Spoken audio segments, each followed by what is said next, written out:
Well, amidst everything that is happening in the market, the one sector that stands tall is the FMCG pack. Britannia, after a good set of numbers, up at a record high. ITC continues its run from yesterday. Remember, it reports its numbers tomorrow as well. So from yesterday's low, the stock has rallied almost 15% lower than feared tax hike. And looking at these two companies, we have HUL as well, which may have felt a bit of FOMO out here and has moved to the high point of trade. So HUL too has done well. And amidst times of volatility, people usually stick to the defensives. FMCG is one of them, and the IT pack is the other one, of course. Prospects for the Fed continuing on a dovish path going forward also does well for the IT pack. It's the IT index and the US NASDAQ which have done so well so far in 2023. But Ekta, pharmaceuticals also in focus. Yes, absolutely. I can't believe you didn't mention pharmaceuticals as defensive. Because they have been underperforming for a while, which is why.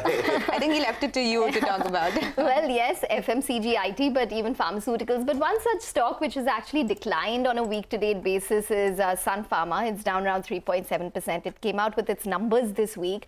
And overall, it was a good set of numbers. It was a largely in-line set of numbers. Margins came in at around 26-27%. Specialty business on an adjusted basis was up around 20% on a year-on-year basis as well. So overall, specialty led in terms of total growth, and revenue was in line with estimates at around 13 to 14% as well. So overall, an in-line set of numbers this quarter. We, in fact, do have with us CS Muralidharan, who's the Group CFO of Sun Pharma, joining in to discuss their Q3 performance gone by. Mr. Muralidharan, thank you very much for joining in. Well, I am going to start with the specialty sales, which were up around 20% on a year-on-year basis. This is adjusted for that milestone income that you did record this quarter.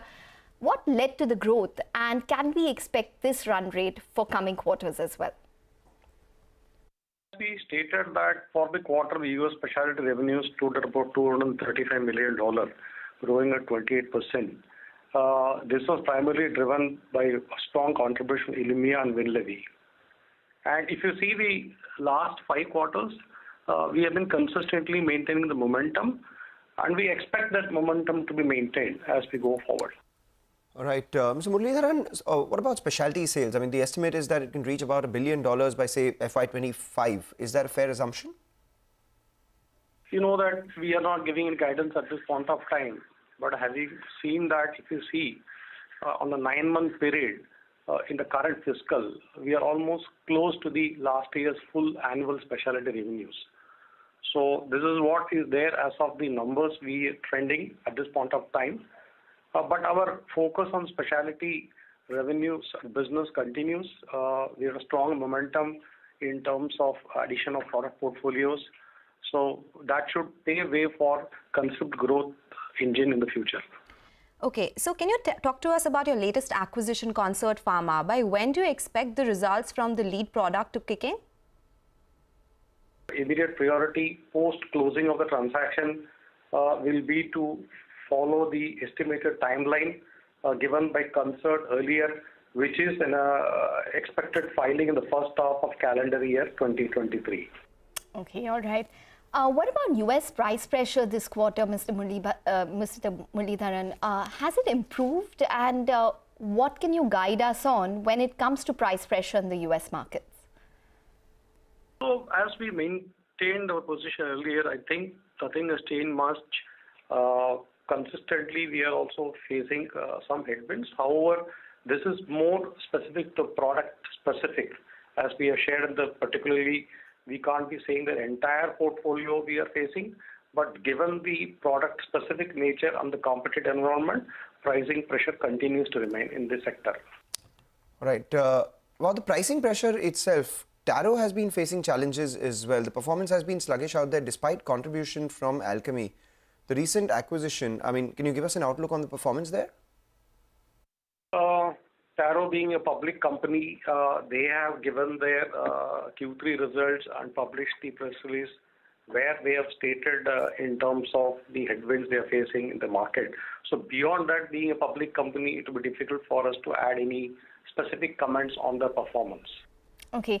But sir, you know, just to add on to that, Taro is a part of the company. You do consolidate the numbers. It has a strong amount of cash in books.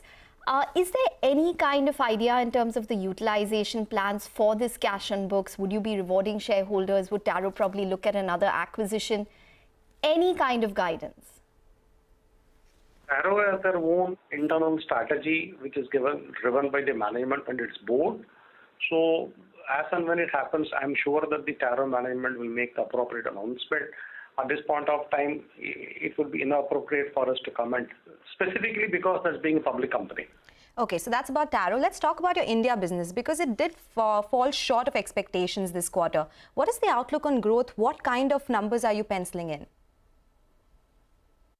So quarter on quarter, there could be volatility witnessed. However, if you look at the underlying MAT data which is available, we have grown at about 11.4% against industry growth of 7.7%. And more importantly, if you look at the MAT December 22 last 1 month's data, market share improved from 8.2 to 8.5 as of December 22. So the underlying business growth, we don't see any concerns at this point of time. All right, and what can you talk about margins? I mean, they've been in the 26 to 27% sort of band earlier itself. What can you, where do you see them going given the sort of issues that there are with regards to supply chain, higher R&D spend, US price pressure, all those factors? So what I can share at this point of time without giving any guidance on EBITDA margins is that if you look at our last couple of quarters, even more than that, we have been able to consistently keep our margins from 25% plus 25 to 27% range at this point of time, despite our increased commitment towards R&D expenditure or higher S&D we have seen as the normalization of operations happened post-COVID. So that's our target, and we only have a focus on efficiency on operations, control on cost, and improve the margins as we go by, while that will not deter us from making investments for growing the business. Okay. What about the Halol import alert? What was the impact on sales this quarter on account of it? So what we have already shared when this development happened is that there is a 3% approximately the supplies to the US at consolidated revenues level. So that we already shared. And then more important to note is that apart from Halol, there are other facilities also supplied to the US. And this 3% of the products, out of which now there are certain non-exempted exempted products also available which we will supply. So this is the overall consolidated impact. Given our size of our organization and the overall global revenues, we don't see any much impact at our end. Okay, just another follow-on on Halol, sir. Can you tell us how many products, in fact, are exempted from the plant which you could supply to the US? And what is the status of remediation? When do you expect the plant to possibly be back on track, remediated by? So we are working on the remediation plan at this point of time. However, we will not be able to give any specific timelines on that. Okay. You also have an official action indicated status on your Mohali facility. Any clarity there? So yes, we have, you're correct, we received OA status in Mohali, and we are working with the regulator on that, and whatever required to put the facility back on compliance status, the work is continuing.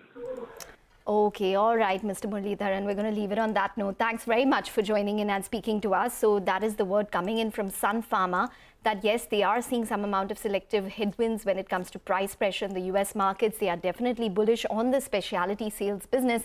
The other key factor to watch out for would be the latest acquisition, Concert Pharma, and one of their lead products, which is basically for alopecia, hair loss, which people suffer from. Whether or not that's going to come to market, by when it's going to come to market, will be an important trigger to watch out for. Overall, in the past week odd, the stock has lost around 4% down around 1% in today's trading session as well. We'll take a short break, get you more on the markets once we're back. Stay tuned.